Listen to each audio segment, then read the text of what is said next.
ተናስተልን ክብራትና ክብራን ተመልካቾቻችን ኤንቢሲ ኢትዮጵያን በመከታተል ላይ ትገኛላችሁ። ዕለተ ሐሙስ ኤንቢሲ ስፖርት ዳሳ ፕሮግራማችን ተጀምሯል።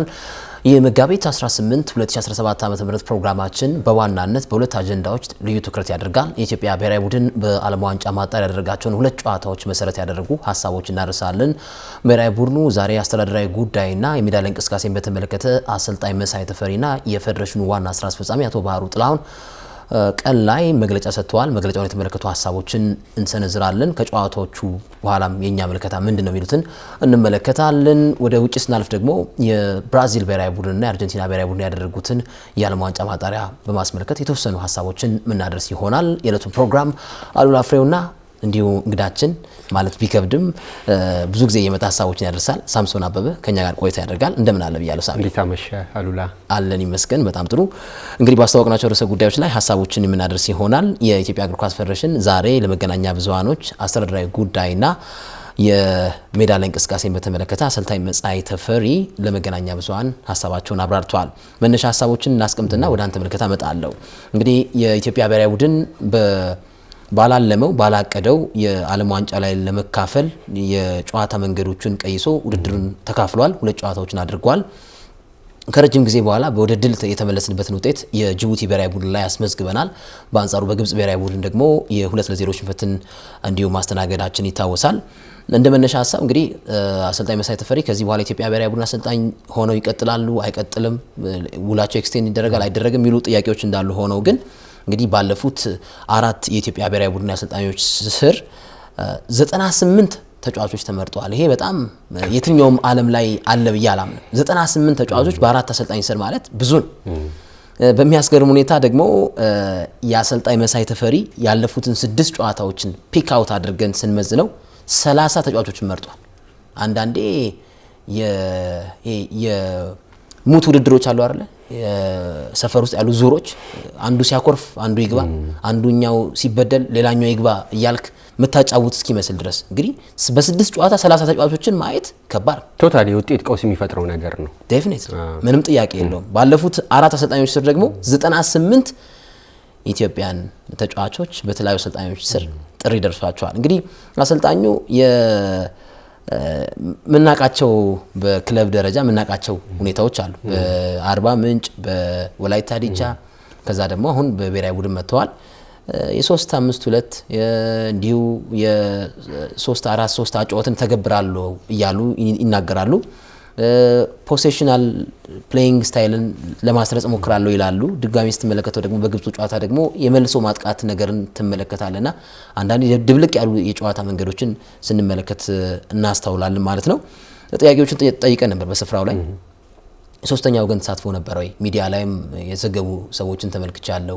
የጋዜጠኞች ኢንተርፌር አለ የሚል አይነት ሐሳቦች ቀርበው ነበርና አሰላለፍ በማውጣት ተጫዋቾች እንዲመረጡ የጨዋታ መንገዶችን በተመለከተ ጋዜጠኞች ሚና ነበር ብለው የሚዘግቡ ሚዲያዎችን ተመልክቻለሁ። ለዚህ ምላሽ ሰጥተዋል። ማንም ሶስተኛ ወገን በኔ የጨዋታ መንገድ፣ በኔ የቅያሪ መንገድ፣ በኔ ፍልስፍና ማንም ኢንተርፌር አያደርግም የሚል ምላሽን ሰጥተዋል።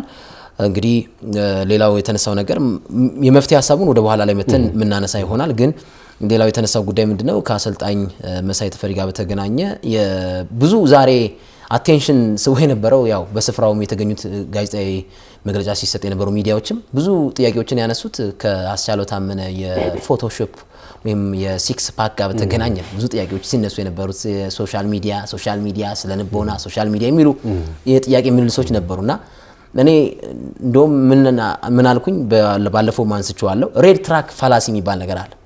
የኢትዮጵያ ብሔራዊ ቡድን ካለፉት 31 ጨዋታዎች ውስጥ 16ቱን ተሸንፈዋል። ያሸነፋቸው ጨዋታዎች ቁጥር ጥቂት ናቸው የጅቡቲን ጨዋታ ስንጨምር እያለን እያነሳን ባለንበት ሰዓት ያስቻለው ታመነ ሲክስ ፓክ፣ የኤፍሬም የማነ አስተያየት፣ የግርማቸው ነው ምልከታ ብሔራዊ ቡድን በጥብጧል ብትለኝ ለኔ ሬድ ትራክ ፋላሲ ነው። አቅጣጫ ዳይቨርት ማድረግ አቅጣጫ ማስለወጥ ነው ብዬ አስባለሁና እንግዲህ እነዚህን ሐሳቦች አንስቻለሁ። ቀጣይም ደግሞ እመጣለሁ። ያንተን እስኪ ምልከታ ደግሞ ልመልከት። የብሔራዊ ጉዳይ አሉላ የሚታወቅ ነው።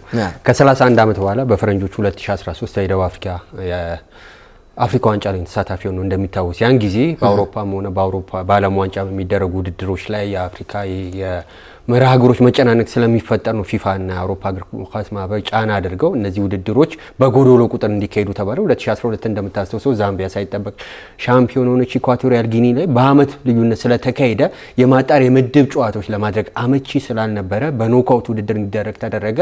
ከሶማሊያ እንደምታስተውሰው ከዛ ቤኒንና ሱዳንን ነበር የገጠመው የነበረው። በአንጻራዊነት ሱዳንንም ቤኒንን ስናሸንፍ በአዌ ጎሎች ነበር። በተለይ እዚህ የነበረው የሱዳን 2-0 ያሸነፍንበት ጨዋታ በጣም ድለኛውን እንዳኘው ፊሽካ ስለነፋ ነው እንጂ ጎል አስቆጥሮ ነበር። የሱዳን ብሔራዊ ቡድን ብዙ ኮንትሮቨርሻል ነገሮች አሉት። በአጠቃላይ ግን ከተመለከትነው በኢትዮጵያ ብሔራዊ ቡድን በአንጻራዊነት ባለፉት አመታት ከተመለከትነው የተሻለ ብሔራዊ ቡድን መልክ ያለው ብሔራዊ ቡድን ያየንበት በዓለም ዋንጫ ማጣሪያ እስከ መጨረሻው ምዕራፍ የተጓዘ የምድቡን አንደኛ ሆኖ አጠናቀው በደርሶ መልስ ጨዋታ በናይጄሪያ እሱም በጣም አወዛጋቢ የነበረው የዳኝነቱ በተለይ እዚህ በነበረው ጨዋታ ላይ ከዛ ውጪ ናይጄሪያ እንደ ሌጎስ፣ አቢጃን የትልልቅ ስቴዲየሞች እያሏት ማላቡ የሚባል ከተማ ላይ በትንሽ ስቴዲየም ላይ ነበር አመቺ ባልሆነ ሜዳ ላይ ጨዋታውን ያደረገችውና በጆኖቢ ሚካኤል የፍጹም ቅጣት ምት ጎሎች 2-0 ያሸነፈች። ከዛ ወደ ኢትዮጵያ ብሔራዊ ቡድን ምን አይነት መልክ ነው ያለው? የካፍ መስራች ሀገር ነች። የአፍሪካ ዋንጫን 3 ጊዜ ካሰናዱ ሀገሮች መካከል አንዷ ናት። እንደ መንግስቱ ወርቁ፣ ሉቺያኖ ባሳሎ የመሳሰሉ ትልልቅ ተጫዋቾች ለአፍሪካ እግር ኳስ ያስመለከተች ነች። በትልቅ ደረጃ ከጠራ ነው ከ1980ዎቹ 90ዎቹ አሁን 2000 ከገባን ግን የኢትዮጵያ እግር ኳስ የዋልዮሽ ጉዞ ነው። ለዚህ መሰረታዊ ነገር የሚነሳው አስተዳደራዊ ጉዳዮች ነው። እንደምታውቀው አሉላ አሁን በቅርብ ዓመታት የኢትዮጵያ እግር ኳስ ፌዴሬሽንን ማኔጅመንት የወሰደው አቶ ኢሳያስ ጅራ የሚመራው ቡድን ነው እንደሚታወቀው ነው። ባለፉት ጥቂት ዓመታት በተለይ ከአካዳሚዎች ጋር ተያይዞ ፓይለት ፕሮጀክት ተብሎ የተለያዩ ገንቢ የሆኑ ስራዎች ሲሰራ ከዛ ውጪ ፕሪሚየር ሊጉን አስተዳደራዊ ጉዳዮች እንዲሰራ ለሊግ ካምፓኒው መስጠቱ የሴቶቹን እንዲሁ በቅርቡ በስፖንሰር ደረጃ ንግድ ባንክ ሊያስተዳድረው እንደወሰዱ እናስተውስ። ይሄ ጥሩ ገንቢ የሚባሉ ስራዎች ናቸው። ከዛ ውጪ ግን በሜዳም ሆነ ከሜዳ ውጪ ባሉ ጉዳዮች ባለፉት ጥቂት ዓመታት የተመለከትነው ምስቅልቅል ቀላል የሚባል አይደለም። ለ4 ዓመታት የኢትዮጵያ ብሔራዊ ቡድን በሀገሩ ኳስ ጨዋታ አያደርግም። የኢትዮጵያ ብሔራዊ ቡድን መልኩን ካየ ነው በብዙ መልኩ ስታዲየሞቹን ሜዳውን ካልቲቱድ ከተለያዩ ጉዳዮች ጋር ካየው ምሽግ አድርጎ በደጋፊው ፊት እየጮተ አድቫንቴጅ ወስዶ የሚጮት ብሔራዊ ቡድን በቅርቡ በአሰልጣኝ አብርሃም መብራቱ የሚመራው ቡድን ኮትዲቫርን ሲያሸንፍ ተመልክተው ነው። ሌሎች ትልልቅ ጨዋታዎችን የማላዊን የኢትዮጵያ ብሔራዊ የውበቱ አባተ ግብጽን ያሸነፈበት የውበቱ አባተ ቡድንም በአፍሪካ ዋንጫ ማጣሪያ ተሳታፊ ሲሆን እንደምታስተውሰው ማለት የካሜሩን የአፍሪካ ዋንጫ ተሳታፊ ሲሆን በዚህ አገር ቤት ላይ ኒጀርን፣ ማዳጋስካርንና የኮትዲቫር ብሔራዊ ቡድን ስላሸነፈ ነው። ባህር ዳር የተደረጉ 3 ጨዋታዎች 9 ነጥብ በዛ ላይ ተገኘ። እንደሚጠቁ ከሜዳው ውጭ በሚደረጉ ጨዋታዎች በሚደረጉ ጨዋታዎች ከዚህ ቀደም በታሪክም ጠንካራ ታሪክ ያለው አይደል። በዚህ ምክንያት እግር ኳስ ፌዴሬሽኑ ለአመታት ራሱን ዲፌንድ የሚያደርገው ምንድነው? የኢትዮጵያ እግር ኳስ ፌዴሬሽን ሜዳይ መስራት ሜዳይ ማስተካከል ማንዴት ያለው አይደለም በሚለው ራሱን ዲፌንድ ሲያደርግ የምንመለከተው ተደጋጋሚ ጊዜ የአዲስ አበባ ስቴዲየም መዘጋት እግር ኳስ ብቻ አይደለም አትሌቲክሱን ምን ያህል እንደጎዳ አይተናል። ትራክ መጠቀም አልቻለም። ከዚህ ጋር ወጣቶች ስፖርት አካዳሚ በተደጋጋሚ ስናይ ነበር። ስለዚህ ውጤቱ ጠፋ ሲባል ሁል ጊዜ ጣት መቀሰር ያለው ስነ ልቦናዊ ጉዳዮች ላይ ሚዲያው ተጽዕኖ እያደረገ እኛ እኮ አይደለም በቅርቡ የፖርቱጋል ብሔራዊ ቡድን ጥሩ እየተጫወተ አይደለም ደካማ ነው ተብሎ ክርስቲያኖ ሮናልዶ ከጋዜጠኛው ጋር ግብ ሲፈጥር እንደሆነ አይተዋል አይደል? አይኔን እየተመለከት ይህንን በለኝ እያለ እንደዚህ ኢሞሽናል ደረጃ ሜዳ ላይ ውጤቱ ሲጠፋ ቁጥራዊ ነገር ሲጠፋ መወቀስ መተቸት እንግዳ ነገር አይደለም። በየትኛው ፊዚካል አፒራንስ ብትጠይቅ ብትተች እንግዳ ነገር አለ። ከዚህ ቀደም እነ ሳቢና ሲር አርሰናል ሲጫወቱ ከሰውነት ቅርጻቸው ጋር ተያይዞ እነ ሽናይደር ሲተቹ ሲወቀሱ ነበርኩ አይደለም እንዴ? ያ እንዴት ነው አንተ ስነ ልቦና ላይ ስነ ልቦና ማለት ውጤት አምጥተ ሰርተ የተሻለ ነገር እያሳየ ግን ሚዲያውም ሆነ ደጋፊው ጀርባውን ሲሰጥም የኢትዮጵያ ብሔራዊ ቡድን ጅቡቲን ስላሸነፈ እኮ ህዝቡ መልሶ እኮ ስቴብል ለመሆን ሲሞክር ታየዋል። ካልናከው በስተቀር ሁልጊዜ አሁን ሜዳ ላይ ባሉ ጉዳዮች ከዚህ በኋላ በሚደረጉ ጨዋታዎች አጠቃላይ ከተጫዋቾች ምርጫ ጋር ከስነ ልቦና ጋር ተያይዞ ሜዳ ላይ ባሉ ጉዳዮች አስተዳደራዊ ባሉ ጉዳዮች ምላሽ መስጠት ሲገባው ትርጉም በማይሰጡ ውዝግብ ውስጥ እየተገባ የኢትዮጵያን እግር ኳስ አሁንም መልሶ ወደ ኋላ የመጎተት አይነት መግለጫዎች በተደጋጋሚ የምንመለከተው አስተዳደራዊ ጉዳዮችን አብራርተዋል። የፌዴሬሽኑ ዋና ስራ አስፈጻሚ አቶ ባህሩ ጥላሁን ጥያቄዎችን አንስተናል። ለምሳሌ ክቡራን ተመልካቾች መንግስት በኢትዮጵያ በዋናነት በአዲስ አበባን ጨምሮ በክልሎች ላይ ከውርድ ተቋማት ጋር በተገናኘ ሾፖች ተዘግተዋል፣ ብራንች ሾፖች ተዘግተዋል። ምክንያቱም ተማሪዎች በዚህ ተጋላጭ ሆኗል። እድሜያቸው ከ18 ዓመት በታች የሆኑ ወጣቶች የቁማር ሱስን እያስፋፉ ሲመለከት የትኛውም ብራንች ሾፕ አዲስ አበባ ውስጥና ሌሎች ክልሎች ላይ ሸት ዳውን ሆኗል እና ይህንን ማነሳው ምንድነው የኢትዮጵያ ብሔራዊ ቡድን በግብፁ ጨዋታ ላይ የፒች ስፖንሰሮች ነበሩት። ለምሳሌ ፒች ስፖንሰሮች ላይ ላይን ቤት የሚል ላይን ቤት የቁማር ውርድ ተቋም፣ ዋኔክስ ቤት የሚል የውርድ ተቋም ነበረው እና ሌሎችም አሉ ቪዚት ቱኒዚያ ፍሮም ጁን ቱ 10 የሚሉ አድቨርታይዝመንቶች ነበሩ በዚህ በግብጽ ጨዋታ ላይ እና ጥያቄ ጠይቄያቸዋለሁ አቶ ባህሩ ጥላውን የኢትዮጵያ እግር ኳስ ፌዴሬሽን የመንግስት ተቋም ነው። ስለዚህ የመንግስት ተቋም ከሆነ ደግሞ ሶሻል ሪስፖንሲቢሊቲ መውጣት ግዴታ አለበት። አንዳንዴ ከምታገኘው ገንዘብ ይልቅ ማህበራዊ ግዴታን ተወጥተ ትውልድን ታተርፋል ጠይቄያቸዋለሁ በዛሬ መግለጫ ላይ። ለምሳሌ አንድ የ14 ዓመት ልጅ ወይም አንድ የ16 ዓመት ልጅ የኢትዮጵያ ብሔራዊ ቡድንና የግብጽን ጨዋታ ሲመለከት በፒች ስፖንሰሮች በተደጋጋሚ እየተዘዋወረ ይመጣ የውርድ ተቋማታችን ይመለከታል። ይሄ ነገር ምንድነው ብለው ወደዚህ ሱስ ወደዚህ ቁማር ውስጥ የመግባቱ ቻንስ ከፍተኛ ነው። ሌሎች ዓለማት ላይ ከቲሸርታቸው የቁማር ድርጅት ይሄ ብራንዶችን ዝቅ ያደረጉ ክለቦች አሉ። እኛም ወደዚህ ነው መምጣት ያለብን። አንዳንዴ ከምታገኘው $10,000 ከማገኝ ሶሻል ሪስፖንሲቢሊቲ ቢወጣ ብለት ተወስናልና ተጠይቂያቸዋለሁ። ዛሬ ስጠይቃቸው ምን አሉ? ስፖርቴጅ ካምፓኒ የሚባል አንድ ካምፓኒ ይህንን ጨዋታ $70,000 የአሜሪካን ዶላር ከአጠቃላይ ገዝቶናል። ስለዚህ ይሄኛውም የቁማር ውርድ ተቋማቶቹም ያሉበት በዚህ ውስጥ ነው የሚል ምላሽ መጥቷል። እና ይሄንን እኛ ይቅር ማለት አንችልም ማለት ነው። ይሄ በጣም ያሳፍራል። ይሄንን ይቅር ማለት አንችልም ያሉ ይሄንን ነገር ማቆም አንችልም ቃል በቃል ነው የተናገሩት አቶ ባህሩ ጥላሁን። ይሄ ልክ አይደል። የኢትዮጵያ እግር ኳስ ፌዴሬሽን የመንግስት ተቋም ነው እንዴ? የ120 ሚሊዮኑ ታክስ እኮ ነው እኮ አይደል እንዴ ክለቦችን እኮ የሚደግፈው እኮ እና ተናግረዋል እሳቸው። ለምሳሌ ይሄንን አርጊው ማድረግ አንችልም ብለዋል። ይሄ ልክ አይደል። ሶሻል ሪስፖንሲቢሊቲ ገቨርንመንታል ተቋም ስለሆነ የኢትዮጵያ እግር ኳስ ፌዴሬሽን ይሄንን አለው ማለት ሳይሆን ያለበት ይሄንን ዲስከሬጅ ነው ማድረግ ያለበት። ይሄ ልክ አይደል የመጀመሪያው ነገር። ሌላው ምን ብለዋል? የጋና እና አልጄሪያ እግር ኳስ ፌዴሬሽን ገንዘቦችን ፋይናንስን ለብሔራዊ ቡድኖች የሚሰጠው በገቨርንመንታል ተቋማት ውስጥ ነው። በቃ የመንግስት ተቋማት ቀጥታ ፈንድ ያደርጋሉ ይላል። እንዴ የኛ ሀገር ፕሪሚየር ሊግ የትኛው ስፖንሰርሺፕ ነው? የትኛው ኢሜጅ ራይት ነው? የትኛው የማሊያ ስፖንሰር ነው? መንግስት እኮ እጁን ቢያጣጥፍ እኮ አንድም ፕሪሚየር ሊግ ውድድር እኮ አይከናወንም እኮ። እንዴ የትኛው እነ ኢትዮጵያ ቡና በትንሽ ይንቀሳቀሳሉ፣ እነ ቅዱስ ጊዮርጊስ ትንሽ ይንቀሳቀሳሉ፣ እነ ፋሲል ከነማ ትንሽ ይንቀሳቀሳሉ። እሱም ትንሽ ነው እንጂ ሌሎቹ እኮ ሁሉም ክለቦች አይደል እንዴ በመንግስት የሚደጉ 15% ከቨር ማድረግ አይችሉም። በራሳቸው አንድም ነገር ከቨር ማድረግ አይችሉም። መንግስት ጠቅላይ ሚኒስትር አብይ አህመድ ተናግረውታል። እጃችንን ብናወጣ ይቆማል ብለዋል። እንዴ ይሄንማ በደንብ ማሰብ አለባቸው። ማንም በሁለት እግሩ አልቆመም ማንም። እና ይሄ ልክ ያልሆነ ምላሽ ነው እንደኔ ስመለከተው ማለት ነው። እንግዲህ በቀጣይ እኔ ማለት አጠቃላይ የኢትዮጵያ እግር ኳስ ፌዴሬሽን የኢትዮጵያ እግር ኳስ እንዲለወጥ የእግር ኳስ ፌዴሬሽኑ ሪፎርሜሽን ያስፈልገዋል ከሚሉት ወገን ሌሎች ባልደረቦቻችንን ይሄን ሲያነሱ ተመልክቻለሁ። የምርጫ ላይ አረንጓዴ የሚያወጣ ጣቱን የሚያወጣ ምንም ሳያቅ በጣም ብዙ ግለሰቦች አሉና ተጠይቀው ነበር። ከዚህ ከአወቃቀር ጋር በተገናኘ መቼ አዲስ ነገር ልንመለከት እንችላለን፣ መቼ ይሄ ነገር ልንመለከት እንችላለን ተብለው ተጠይቀው ነበርና ገና 1 ዓመት ከ6 ወር ይቀርባል ምርጫ ብለዋል። ይሄን በዛሬ መግለጫ ላይ ተናግረዋል። ሌላው ሳሚ ዛሬ ያስገረመኝ ነገር ምንድነው?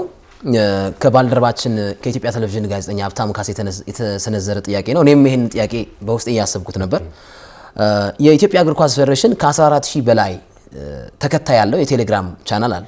እዛ የቴሌግራም ቻናል ላይ ልክ የጅቡቲው ጨዋታ ሲጠናቀቅ አቡበከር ናስር ራሱ አስቻለው ታመነ እነ በረከት ደስታ ያሉበትን ሆዳቸውን ቅርጽ የሚያሳይ ፎቶ ራሱ ፌዴሬሽኑ እንግዲህ ሳለው እንግዲህ አሁን ሌሎች ተቋማት ሌሎች የግለሰባዊ ፖስቶች ቢሆኑ አትሊስት አክሴፕት አደርጋለሁ። ግን ፌዴሬሽኑ ራሱ እንግዲህ ሳለው እንግዲህ የፌዴሬሽኑ የቴሌግራም ተከታይ ከ14,000 በላይ ተከታይ ያለው ገጽ ውስጥ ሆዳቸውን ገልጠው ፓክስ ያሳዩ የነበረበትን ፎቶ የሙሉ ሰዓት ውጤት ኢትዮጵያ 6 ጅቡቲ 1 ብለው መለጠፍ ኢዚት ራይት አይደለም፣ ልክ አይደለም።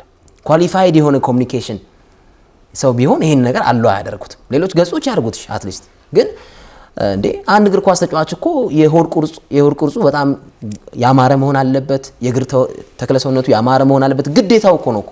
እንዴ ታዲያ የአካውንታንት አይደለም የሚሰራው እኮ። የክለብ ደግሞ አይደለም የናሽናል ቲም ጉዳይ ነው። ክለቦች ወይም ተቃራኒ ቡድን ደጋፊዎችን ለማበሳጨት ምናምን በሚሉ ዴፊኒትሊ ይሄንን ታረጋለህ እና ግዴታው ነው። የነ አዳነ ግርማ ሰውነት እኮ ያምራል ብለን ምን መሰከረ እኮ ስላየን ነው ስላሳዩን አይደለም። የነ ፍቅሩ ተፈራ ሰውነት ያምራል ብዬ መመሰክረው ሰውነቱ ስለሚያምር ስለማይሆን እንጂ አሳይቶኝ አይደለም። እንዴ እስኪ የጉዳፍ ጸጋዬን ምስል እኔ ትናንት እንደውም አጋርቻለሁ። ጉዳፍ ጸጋዬ ፓኳን አይተዋል በኢንዶር የቻይና ውድድር ላይ በቃ this is real pack ትላል። ሰው በቃ ይሄ ማለት ራሱ ሲወጣ እና አንዳንዴ ምላሽ አሁን ተጠይቀው ነበር አሰልጣኙ ያስቻለው ምላሽ አሉ ለህዝቡም አይደለም ለሶሻል ሚዲያ አይደለም። ታዲያ ለማን ነው የመለሰው? ለራሱ ነው የመለሰው? ለፌዴሬሽኑ ነው የመለሰው? ለማን ነው የመለሰው? እንዴ ያደጉት ሀገራት ላይ እኮ እነ ሳሙኤል ኤቶ እነ ዳንኤል አልቬስ ሙዝ ሲወረወርባቸው እኮ ልጠው በልተዋል እኮ። እሺ ቶ እዚህ ሀገር ጉዳፍ ዘጋይ በፓሪስ ኦሎምፒክ ያላጠላጠለት አለ እንዴ? 3 ውድድሮች ትወዳደራለች ብለው ያልተናገራት አለ? ሁሉም ተናግሯታል። ግን ምን አለች? በተመሳሳይ ጊዜ ግን እግሯ እየደማ ደግሞ ታስታውሳለህ የወርቅ ሜዳሊያ ለአገሯ የመጣች ዴፊኒትሊ እሱ አይረሳም። ፕላስ አሁን በቻይና ውድድር ላይ ያስመዘገበች ውጤት ይሄ ራሱ መልስ እኮ ነው። የስነ ልቦና ጉዳይ ነው። ስፖርት ማየው አንዳንድ ጊዜ በታችነት ስሜት የሚያመጣው መዘዝና ጣጣ ይመስለኛል። ሜዳ ላይ በየትኛውም ውጤት ይሁን ጅቡቲ አሁን ያለችበት እንደ ሀገርም ያለፈው ታሪኩ የማጣሪያ ውጤቶቿ በአጠቃላይ ከተመለከተ በጣም ደካማ ብሔራዊ ነው። ልክ ነው፣ ይታወቃል። ከ1 ሚሊዮን ያነሰ ህዝብ ካላቸው ጥቂት የአፍሪካ ሀገሮች መካከል አንዷ ናት። ግን ከዛ ውጪ በቅርብ ዓመታት በአንጻራዊነት መሻሻል አለ በብሔራዊ ቡድን ደረጃ። ብዙዎቹ ሶማሊያ እኮ ጊኒን ያለ ጎል 0-0 ስትለይ ተመለከትን።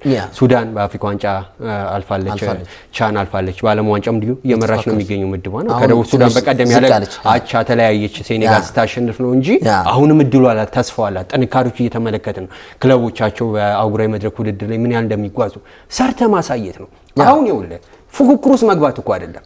ኢትዮጵያ እንደ ሀገር በእግር ኳስ በስፖርቱ ኦልሞስት ከ100 ዓመት የተጠጋ ታሪክ ያላቸው ክለቦች በኢትዮጵያ ውስጥ አሉ። ቅዱስ ጊዮርጊስ ወደ 90 ዓመት እየተጠጋ ነው። ቅዱስ ጊዮርጊስ በቅርብ ዓመታት ለተጫዋቾች ደሞዝ የመክፈል ህልውና አደጋ ውስጥ ገብቶ ፈተና ውስጥ ገብቶ እየተመለከት ነው ያለ ክለብ ነው። አጠቃላይ ተጫዋቾች ዋንጫ ባነሳ በአመቱ በክረምቱ ተጫዋቾቹ ማቆየት አቅቶት ከክፍያ ጋር ሆነ ከተለያዩ ምክንያቶች ጋር ሊነሱ ይችላሉ። አንዴ ነው አይደል እንዴ ከክለቡ ጋር ሲላይ በጊዮርጊስ ቤት ይሄን አልተመለከተም። በየትኛውም የውድድር ዘመን ሲመጣ የትኛውንም ተጫዋች እየለቀመ የመውሰድ አቅም ያለው ተጫዋቾቹንም አሳምነው። ምክንያቱም እንደ ቅዱስ ጊዮርጊስ ባለ ትልቅ ክለብ በአህጉራዊ መድረክ የሚወዳደር በየአመቱ የፕሪሚየር ሊግ ዋንጫ የሚያነሳ ክለብ ነው። አሁን ማን ይሞት ቢባል በቀጣይ ውድድር አመት አሉላ የትኛው ክለብ የፕሪሚየር ሊግ ዋንጫ ያነሳል ብለህ ገምት ይችላል? ተገማሽ ሊግ አይደል?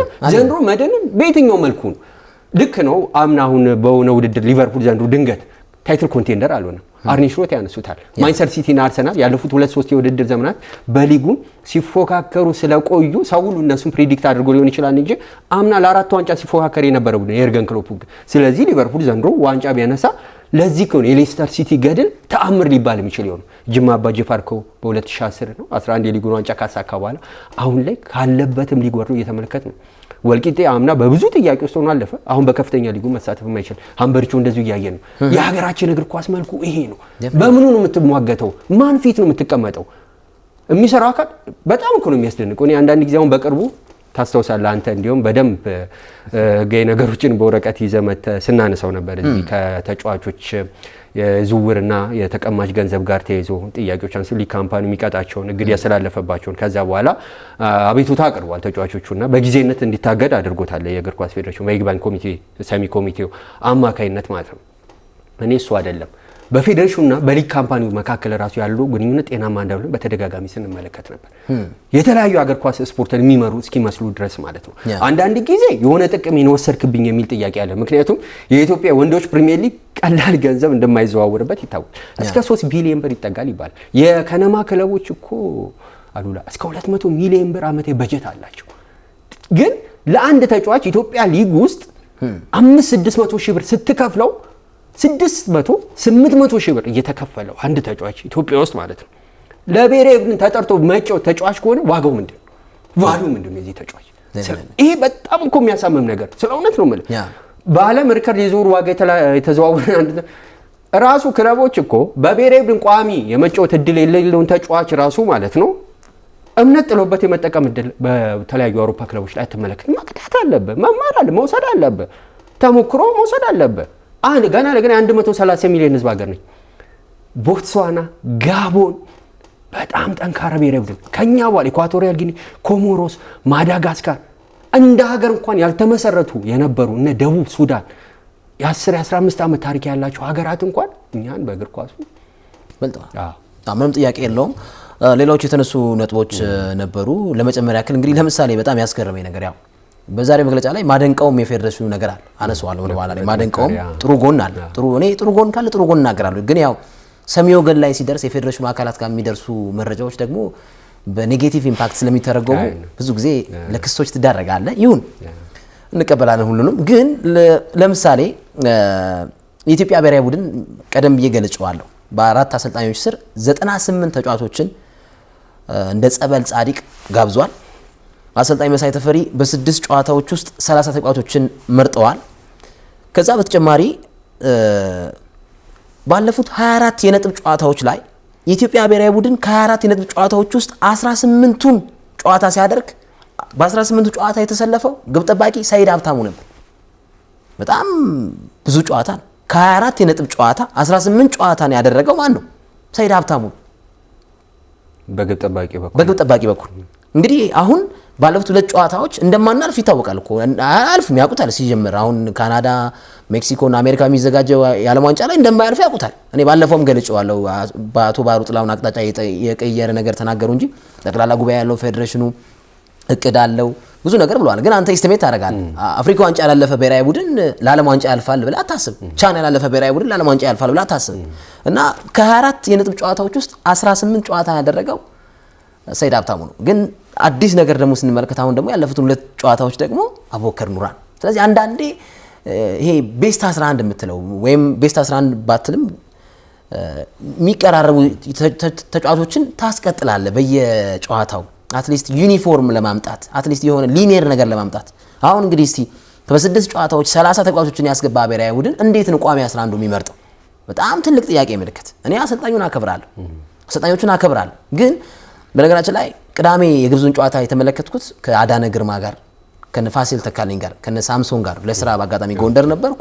አጋጣሚ አየን ጨዋታውና እያወራን ነበር። የሶሻል ሚዲያ ግለት እንዴት ተጫዋቾችን እንደሚቀያየር አሰልጣኝ ፋሲል እያብራራ ነበር። በአንድ ወቅት ሰንዳውስ ከኢትዮጵያን ክለብ ጋር ሲጫወት አሰልጣኙ የሁሉንም ተጫዋቾች ስልክ ሎክ ማድረግ የሚችል ሲስተም ኮምፒውተር ላይ አለ። ሎክ ያደርገዋል። ብትሰጠውም ምንም አይጠቀምበትም። ኤቭሪ ነገር ሌላም ሲም ካርድ ቢያወጣ በቅርብ ያሉ ስልኮችን በተመለከተ እንትን ያያል፣ ሎክድ ያደርግብሃል። ከዛ ከጌም በኋላ ይሰጣል።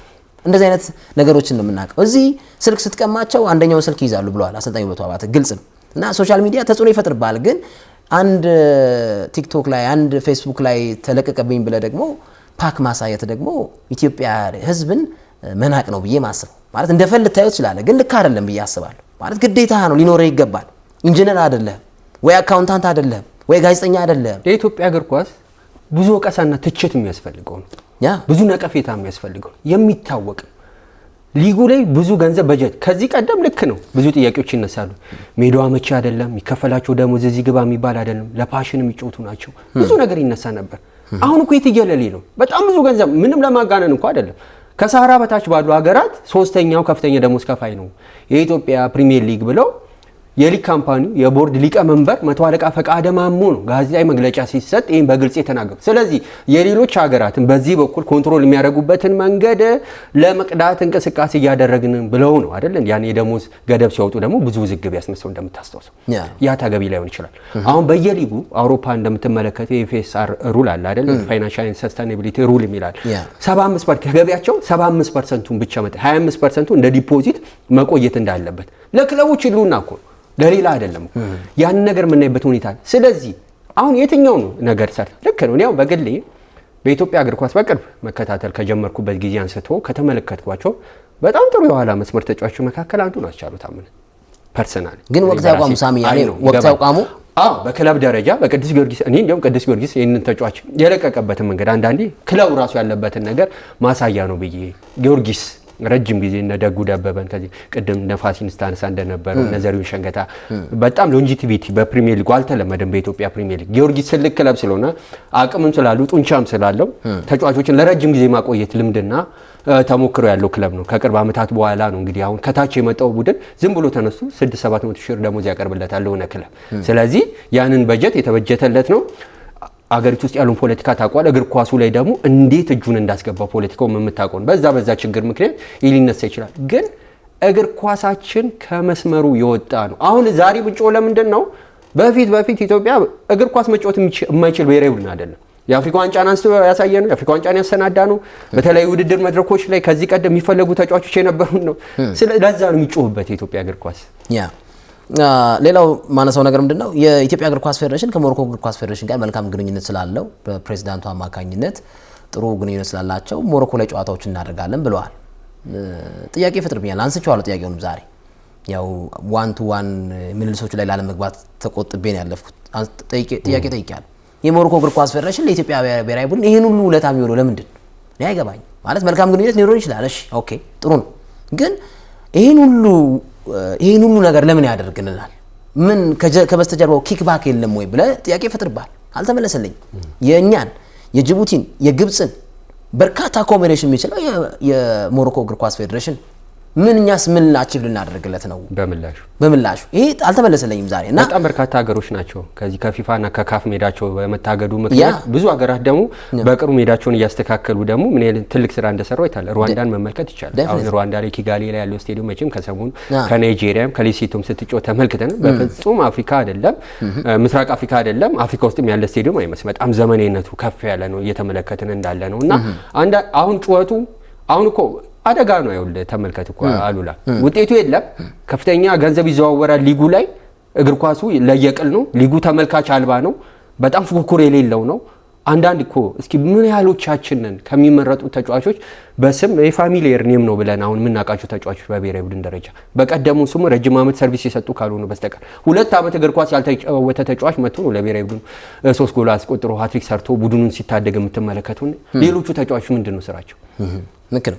እኔ መጨረሻ ማለት ማነሳው ነገር ከዚህ አኳያ የመጨረሻ አልቲሜት ፐርፐዙ መሆን ያለበት ብዬ በቃ መሆን ያለበት በቃ የሚችል ተጫዋች ውጪ ወጥቶ ይጫወት። አሁን ብሩ እየፈሰሰ ነው። ውጤታማ አይደለም። ይሽከረከራል ብሩ። ውጤታማ አይደለም። በአፍሪካ ዋንጫ በቻን ዓለም ዋንጫ ሳናስብ። ስለዚህ አሁን የባህልና ስፖርት ሚኒስቴር ላይ የተሾሙ ተሿሚዎችም ጊዜ ወስደው መመካከር አለባቸው። ተቆርቋሪነት ስሜት ሊሰማቸው ይገባል ብዬ አስባለሁ። የሚችል ተጫዋች ወጥቶ ይጫወት። ቋንቋ የደና ነው የምትል ተኳስ ተጫዋች ውጣና ተጫወት። ደቡብ አፍሪካ ታክቲኬ ምርጥ ነው የምትል አሰልጣኝ ውጣና አሰልጥን። እስኪ እንያችሁ እስቲ የትኛው አሰልጣኝ ነው ወጥቶ ሲያሰልጥን የተመለከቱት? ጥቂት ናቸው። የትኛው ኳስ ተጫዋች ነው ወጥቶ አፍሪካ ላይ ስም ያስጠራው? አትችልም እኮ ማለት ታለንቱ ሊኖር ይችላል፣ ግን አትችሉም። ስላልቻላችሁ እና ዛሬ ያደነኩት በፌዴሬሽኑ በኩል ጥሩ ጎን ብዬ ማስበው ከተፈጸመ በሁለቱም ጨዋታዎች ላይ ዴቪድ በሻ የተባለው ወኪል በካሜራ እይታ ውስጥ ታይቷል። ዛሬም ተነስቷል ጥያቄ። ይህ ወኪል ከትውልደ ኢትዮጵያን ተጫዋቾች ጋር በተገናኘ ጥሩ ግንኙነት እንዳለው ይታወቃል። ስለዚህ ትውልደ ኢትዮጵያን ተጫዋቾች በኢትዮጵያ ብሔራዊ ቡድን ማሊያ ለብሰው ውጤታማ ያልሆነውን የአሰልጣጠን መንገዳችን ደካማ የሆነውን የኢትዮጵያን እግር ኳስ አትሊስት መተው ተዋቅረው የሆነ ነገር አድርገው ወደ ውጤት ጎዳና እንዲመልሱት የትውልደ ኢትዮጵያን ተጫዋቾች ያስፈልጋሉ ብዬ አስባለሁ። እኔ ዋትስአፕ ላይ ብዙ የሚላክልን ሜሴጆች አሉ፣ ቪዲዮዎች አሉ። ለባካችሁ ድምጽ ሁኑን የሚሉ በርካታ ትውልደ ኢትዮጵያን በስዊዘርላንድ፣ በስዊድን፣ በስፔን፣ በኖርዌይ በርካታ መረጃዎች እኛ ጋር አሉ። እነዚህ ተጫዋቾች መተው ለኢትዮጵያ ብሔራዊ ቡድን ግልጋሎት ቢሰጡ የተሻለ ነው ብዬ አስባለሁ እና የፌዴሬሽኑ ዋና ስራ አስፈጻሚ ይሄን አክሴፕት አድርገዋል። ስራዎች እየተሰሩ ነው። ቶሎ ነገሮቹ እያለቁ ይገኛሉ። ከስፔን ሀገር ውስጥ ካሉ ሎየሮች ጋርም እያወራን ነው፣ ጠበቆች ጋርም እያወራን ነው ብለዋል እና ከባህልና ስፖርት ሚኒስቴር ጋር እንዲሁ ከውጭ ጉዳይ ሚኒስቴር ጋር የምናደርጋቸው ግንኙነቶች በመልካምነት ቀጥለዋል። ስለዚህ ውጭ ያሉ ተጫዋቾች ኢትዮጵያን መተው ሊያገለግሉ ይችላሉ። በነገራችን ላይ እኮ የእንግሊዝ ብሔራዊ ቡድን ላይ እኮ ኢታን ንዋኔሪ እንዳይጫወት እኮ ናይጄሪያውያን እኮ ባለፈው ሳምንት እንግሊዝ ገብተው ነበር። እንግዲህ አስበው እስኪ የናይጄሪያ እዚህ ያለው ፌዴሬሽን ለሀገራቸው እንዲጫወት ኮንቪንስ ለማድረግ እንግዲህ ሳለው እንግዲህ እስኪ አንደር 17 ስለሆነ እየተጫወተ ያለ ከአንደር 21 ከተጫወተ ዋናው ብሔራዊ ቡድን ለሀገር ሊጫወት ይችላል እና የናይጄሪያ ብሔራዊ ቡድን እንዲያገለግል የናይጄሪያ እግር ኳስ ፌዴሬሽን ምን ያህል ርቀት እየሄደ እንዳለ ተመልከት። ግን የኢትዮጵያ እግር ኳስ ፌዴሬሽን ላይ ስትመለከት ደግሞ ብዙ ስራዎች እየተሰሩ አይደለም። ለምሳሌ እውነት ለመናገር አሁን እንደውም ይሄን መግለጽ አልፈልግም። የኢትዮጵያ ብሔራዊ ቡድን ሲጫወት ቡድን መሪ ሆነው የሄዱት ማን ናቸው? ዶክተር ዳኛቸው ናቸው። ቡድን መሪ የራሱ ኃላፊነት አለው። እንግዲህ በጣም የሚገርመኝ ሀገር እኮ ነው እኮ የፌዴሬሽኑ ምክትል ፕሬዝዳንት የብሔራዊ ቡድኑ ቡድን መሪ ሆነው ሲሄዱ ይሄ ተቆርቋሪነት እኮ ባህልና ስፖርት የታላችሁ ባህልና ስፖርት አትሌቲክስ ፌዴሬሽን እንዴት ነው ከጥቅም ውጭ ያደረገው እንዲህ ያለው ነገር? በጣም አመሰግናለሁ። ፓሪስ ኦሎምፒክ አይደል በተደጋጋሚ ስናየው ነበር ማለት ብዙ ወቀሳቶች ደግሞ ኋላ ላይ እነሱ ማልካዱም በራሳችን ወጪ ነው ቤተሰቦቻችን ይዘን ሄድ ነው የሚል ነገር አለ። ቤተሰባዊ ነገር እስኪመስል ድረስ መቼም የቶኪዮ ኦሎምፒክ ብዙ ውዝግብ ያለበት ነው። የፓሪሱ ደግሞ የለየለት ነው። አሁን ያነሳው እንደ ጥንካሬ አሉላ ከ3 ዓመት በፊት ደግሞ እንዲሁ በተመሳሳይ ማለት የትውልድ ኢትዮጵያን ተጫዋቾች ለመጠቀም በሚዲያ ደረጃ በተለያዩ ሚዲያዎች ሲባል ነበር። ግን እዚህ አገር ቤት ያሉ ተጫዋቾች የኢትዮጵያን ብሔራዊ ቡድን በማገልገል በኩል የተሻለ አቅም አላቸው ብለን ስለምናምን የሚል ሙግት ነበር። እኔ ማስተውሰው ማለት ተመልከት እንጂ አሁን አልኩ እኮ እነዚህ ተጫዋቾች አሁን መጥተው ገፍቶ ለሀገር ቤት ለመጫወት ነው። ትውልድ ኤርትራዊው አሌክሳንደር ኢዛክን እኮ መመልከት ይቻላል። አሁን በኒውካስል የተጫወተ ነው። የስዊድን ብሔራዊ ቡድን ተጫዋች ነው።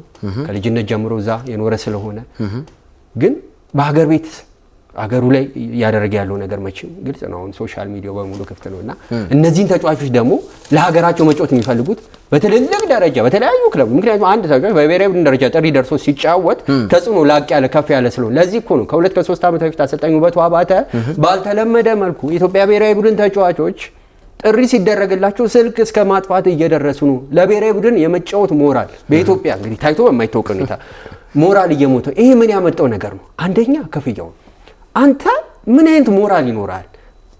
በዓለም ዋንጫ ማጣሪያ፣ በአፍሪካ ዋንጫ ማጣሪያ፣ በአህጉራዊ መድረክ ውድድር በተካፈልክበት ውድድር ላይ እንግዲህ ህዝቡ ህብረተሰቡ እዚህ ሚዲያው ውስጡ ቆስሮ አዝኖ የኢትዮጵያ እግር ኳስ መቼ ነው የሚለወጠው የተባለው በሚልበት ጊዜ በማግስቱ ሄደ የሆነ ቢሽ ዳርቻ ሄዳ እየተዝናና ፎቶ ተለጥፋል ቪዲዮችን። ይሄ እኮ በጣም ስለ እውነት ነው ማለት ሞራል የሚነካ ነገር እኮ እንዴ! እንደ ክርስቲያኖ ሮናልዶ ጁቬንቱስ በሻምፒየንስ ሊግ ሩብ ፍጻሜ በአያክስ ተሸንፎ ሲወጣ እኮ እንደ ህፃን ልጅ ሲያለቅስ ነበር። ሮናልዶ በኬሪየሩ ምንድነው የቀረው ነገር? ስለሆነ ምን አይነት ሞቲቬሽን ያላቸው በቃ የሆነ ሀገራዊ ስሜት ከሆነ ስለ ክለብም አይደለም እያወራን ያለው ስለ ሀገር ከሆነ ደግሞ ከዚህም በላይ የመቀበል ግዴታ አለባቸው። ዴፊኒትሊ ምንም ጥርጥር የለውም። ሌላው መጨመር የምፈልገው ነጥብ እንግዲህ ቀደም ሲል እንደገለጽኩት የፌዴሬሽን ምክትል ፕሬዝዳንት ዶክተር ዳኛቸው ወደ ሞሮኮ ያቀናው የብሔራዊ ቡድን ላይ የቡድን መሪ ሆነው ሄደዋል። ያው ይሄ ጥያቄ የለም ዶላሯ ስለምጣፍጥ በየቀኑ ዶላሯ ቆንጆ ዶላር ናት። እስከ $200 እስከ $250 ያገኛሉ። ምንም ጥያቄ የለውም። ይሄ እንግዲህ የተባሉት ነገሮች ተፈጻሚ ሆነው ትውልድ ኢትዮጵያውያን ተጫዋቾች ወደ ሀገራቸው መጥተው የሚጫወቱበት እድል ቢፈጠር ጥሩ ነው ብዬ አስባለሁ። ሌላው እንግዲህ ከዚህ ካስቻለው ታመነ ጋር በተገናኘ ጥሩ ዜና ማለት በሱ በህይወቱ 2 መንታ ልጆችን እንኳን ደስ ያለ ማለት ወልዷል። እንኳን ደስ ያለ ማለት እንወዳለን። ግን አንዳንድ አስተያየቶች ልክ አይደሉም። ለምሳሌ ከአንድ መዝናኛ ተቋም ጋር ያደረገው ቆይታ የኢትዮጵያ ብሔራዊ ቡድን 2-0 በግብጽ ተሸንፎ ከዛ ወጥቶ ሳላ ማሊያውን የሰጠኝ ለኔ ነው ጥሩ ተከላካይ ነኝ ብሎኛል፣ ሌሎች ተጫዋቾች ሰጠኝ ያሉት you are good defender ብሎ ሰጥቶኛል ማለት ምን ማለት ነው? ይሄ እኮ ፓትሪዮቲዝም ማለት እኮ ጠፍቷል ማለት ነው። የሀገር ፍቅር አለ ማለት 2-0 ተሸነፈ በግብጽ። በጣም ፖለቲካዊ ቁርኝቱ ይታወቃል ከኛ ጋር ያላቸው በአባይ ግድብ የተለያዩ ፖለቲካል ዳይሜንሽኖች እኛ ጋር አታችመንታችን ይታወቃል። አንገት ልትደፋ ነው የሚገባ። ከዓለም 191ኛ ላይ የእግር ኳስ ካርቷ እየጠፋ ያለችን ጅቡቲን 6-1 አሸነፍኩ ብለህ ጮቤ የምትረግጥ ከሆነ ልክ አይደለም ብዬ ነው የማስበው። አሁን እኮ ማለት የተመዘገበው ውጤት ቫክሲኔሽን ነው ብዬ አስባለሁ፣ ወይም እንደ ፓራሲታሞል ነው ብዬ አስባለሁ። 6-1 ማለት በቃ ይሄ የኢትዮጵያ እግር ኳስ በቃኝ ብሎ ሊሄድ ጀርባውን የሰጠው ብዙ የስፖርት ቤተሰብ ነበር። ጅቡቲ ማሸነፋችን ጥሩ ነው ለነዚህ አይነት ሰዎች አይ እንኳን አሸነፉ ልትል ትችላለህ። ግን ቀደም ሲል እንዳልከው በአፍሪካ 3ኛው ከፋይ ሊግ ሆነ ጅቡቲን 6-1 አሸነፍኩ ብለህ ብትፎክር ብለህ ብትደሰት አግባብ ነው ብዬ አላምንም። እና ኢትዮጵያን ተጫዋቾች አቅም ካላቸው ወጥተው ይጫወቱ። ኢትዮጵያን አሰልጣኞች ታክቲክ ጥሩ ነው ካልክ ውጣና አሰልጥንና እንዘግብል። እንደነ ፍሬው የወቅቱ የወሩ ምርጥ አሰልጣኝ ተብሎ ለሁለተኛ ጊዜ ተመረጠ ዛሬ በካምፓላ ኩዊንስ። ውጣና አንተም ደግሞ እስኪ አንድ ብሔራዊ ቡድን ያዝና ወይ ክለብ ያዝና አሰልጣኝ እንዘግብል እናውራው። እና እኔ ብዙ ጊዜ ኢትዮጵያ ውስጥ ማየው የፋላሲዎች አሉ፣ ፋላሲዎች ሎጂካል ፋላሲዎች። እና ይሄ አንዳንዱ አስቲ ጀነራላይዜሽን ሁሉን በጅምላ መጨፍጨፍ አይደለም። እኔ ጥሩ ስለንቦና ያለው አሰልጣኝ ጥሩ ስለንቦና ያለው ተጫዋቾች አሉ። ሬድ ትራክ ፋላሲ ብያለሁ። አቴንሽን ዳይቨርት የግርማቸው ሀሳብ የፍሬማን ሀሳብ የአስቻሉት ታመነ ሜም ብሔራዊ ቡድኑን እንዲሸነፍ አድርጎታል ብትለኝ ይሄ አቴንሽን ዳይቨርቴሽን ብዬ ነው የምገልጸው። ሌላው ደግሞ ይሄ አፒል ቱ አውቶሪቲ የሚባል ነገር አለ። ያለ ሙያ አትግባ። አሜሪካን ቁጭ ብለህ እግር ኳስ እስከ 6ኛ ክፍል የቆጠርክ ግለሰብ አርፈ ተቀመጥ። ሙያን ለባለሙያ ስጥ፣ አውቶሪቲውን ለባለሙያ ስጥ። እኔ በሕክምና ሙያ ላይ አልገባም። ኦፒኒየን ሊኖረኝ ይችላል። በኢንጂነር ሙያ ላይ ኦፒኒየን ሊኖረኝ ይችላል። ግን ባለቤት አለው። the owner of the action ባለቤት አለው። እና አንዳንድ ሰዎች እንደዚህ አይነት ጣልቃ ነገር ውስጥ ሲገቡ ልክ አይደለም ብዬ አስባለሁ። በቀጣይ እንግዲህ ሁለቱም ጨዋታዎች አዌ ናቸው። ሴራሊዮንንም ግብጽንም እንገጥምበት ጨዋታ አዌ ነው። ምናልባት የባህር ዳር ስቴዲየም እየተጠናቀቀ ነው የሚሉ ዘገባዎችን ተመልክተናል። ዛሬም ተነስቷል ጥያቄው። ወደ 5 ወር ገደማ ይፈጃል። 2018 ላይ ምናልባት በሀገራችን በራሳችን የአየር ንብረት በራሳችን ደጋፊዎች ጥሩ ነገር ልናመጣ እንችላለን። ግን ዛሬ ጋዜጠኛ መንሱር አብልቆን ያነሳው ነገር አለ። እኔ ሼር ማድረግ አንዳንዴ ጫና ውስጥ ትገባለህ። በሜዳ የምታደርጋቸው ጨዋታዎች ጫና ውስጥ ይከታል። አሁን አዌ ሄደ መጫወት ከጫና ነፃ ያደርጋል። ግብጽ እየቀጠቀጠች ግብጽ በጣም ጥሩ ሙከራ ያደረገች ባህር ዳር ስቴዲየም ሞልቶ እግር አይተሳሰር ጸጥ ሲል እንዴ አዲስ አበባ ስቴዲየም እኮ ሲኒማ ቤት የሆነበት አጋጣሚ አለ። ጸጥ ሲል ይሄ ምንድነው በቃ ማለት ፍራስትሬሽን ይፈጥርብሃል። which is አሁን በሜዳ እየተጫወትክ ዲስአድቫንቴጅ ማለት ነው። ከሜዳ ስትጫወት ግን ደጋፊ የለም። አትሊስት በቃ ማን ምን ይለኛል የሚለው ነገር የምታየው ስማርትፎን ላይ እንጂ ሜዳ ውስጥ ድጋፍ የሚሰጥ ደጋፊ ባይኖር ትችቶች የሚሰነዘር ደጋፊ አታገኝም። ስለዚህ አትሊስት ያን ነገር ቆጠብ ልትል ትችላለህ። እንግዲህ ጥሩ ነገር እንዲገጥመው እንመኛለን። ብሔራዊ ቡድኑ ጥሩ ነገር እንዲገጥማቸው ከዚህ በኋላ እንመኛለን። ትችቶች ያጠነክራሉ ብለዋል አሰልጣኝ መሳይም የፌዴሬሽኑ ዋና ስራ አስፈጻሚም ይሄን ነገር ተናግረዋል። ያው ስለ ብራዚልና ስለ አርጀንቲና ኳስ 50 ደቂቃ አንድ ሰዓት ማውራት አያቅትም። ግን ከፕሮክሲሚቲ አኳያ ከባለቤትነት ከሙያ ማክባሪነት አኳያ ስለ ሀገራ ውስጥ ስፖርት ተቆርቁረን የምናነሳው ግዴታችን ስለሆነ ነው። እንግዲህ ጥሩ ነገር ሊገጥማቸው እንመኛለን። በቀጣይ እንግዲህ አሰልጣኝ መሳይ ተፈሪ ይቀጥላሉ አይቀጥሉም የሚሉ ነገሮች ጥቂት ወራት ነው የቀራቸው ውላቸውን ሊጠናቀቅና ያው በመሀል የብሔራዊ ቡድን ኃላፊነቶች ብዙ ጊዜ በየሳምንቱ የሚወጡ ጨዋታዎች ስላልሆኑ በስተመጨረሻ ግን አሉ ከኢትዮጵያ ሊግ በተለይ የቀጥታ የቴሌቪዥን ስርጭት ሽፋን ካገኘ ጀምሮ ማለት ነው ጥቂት የማይባሉ ተጫዋቾቻችን ከሀገር ቤት እየወጡ የመጫወት እድሎች ተፈጥሮላቸው እየተመለከትን ነው የሚገኙ። እስኪ ምን ያህሎቹ ተሳክቶላቸው አሁን ወደ አይምሮ የሚመጡ ምን ያህላሉ? ከዛ ውጪ አንድ አመትና ከዛ በላይ ቆይታ በሄዱበት ሊግ ያደረጉ አሁን በቅርብ ጊዜያት በጣም አጭር ጊዜ አሁን ከናን አቤል ያለውን ነጋቶች እንትችላለን አወከርና ስር ከጉዳት ጋር ተይዞ ትክክል ነው። ያው የደቡብ አፍሪካ ሊግ ደግሞ በጣም አግሬሲቭ ነው ብዙ ይባላል። ከውጪ ለሚመጡ ተጫዋቾች ብዙ ምቾት የሚሰጥ አይደለም ይባላል። ይሄ ምን ያሳያል? የሀገራችን ሊግ ማለት ነው እንደሚታየው እንዳልሆነ ብዙ ፕሮፌሽናል የመሆን ነገር እንደሚቀረው ብዙ የዴቨሎፕመንት ስራዎች እንደሚያስፈልጉት አሁን ከሰሞኑ የፊትነስ አሰልጣኝ እንደተቀጠረለት ተገልጾ ብዙ ጠንካራ ነገሮች ሲነሱ ነበር። የኢትዮጵያ ብሔራዊ ቡድን ጨዋታዎች ሲጀመሩ ሜዳ ላይ እኔ አሉላ ከአንዱ የሜዳ ክፍል ሌላኛው ሜዳ ክፍል እንኳን ለመድረስ እስከዛ እስኪደርሱ ልክ እንደ ሩጫ ነው ይመስል መልሶ ወደዚህኛው የራሳቸው ሜዳ ክፍል ለመምጣት ራሱ ኢነርጂ ያላችሁ ሁሉ አይመስል። እኔ በጣም ነው የሚያስደንቅጥ አንዳንድ ጊዜ ልክ እኮ ነው። አሁን በፊት አልኩ እኮ ተመልሼ ክለብ እጫወታለሁ ፓሽኑ ነው የሚገላቸው። 1000 ብር የማይሞላ ደሞዝ የሚከፈላቸው ተጫዋቾች ነበሩ ከ20 እና ከ15 ዓመት በፊት ኢትዮጵያ ሊግ ውስጥ የሚጫወቱት። የኢትዮጵያ ፕሪሚየር ሊግን ያሸነፈ ቡድን 150 ሺህ ብር የሚከፈለው ከሆነ ተመልከት። ግን ተጫዋቹ በአመት ውስጥ ከ5 እና ከ6 ሚሊዮን ብር በላይ ደሞዝ ሊያገኝ ይችላል በደሞዝና በኢንሴንቲቭ መልክ። ቅዱስ ጊዮርጊስን፣ ኢትዮጵያ ቡናን፣ ሌሎች የክልል ክለቦችን ያንገጫገጫቸው ምንድነው?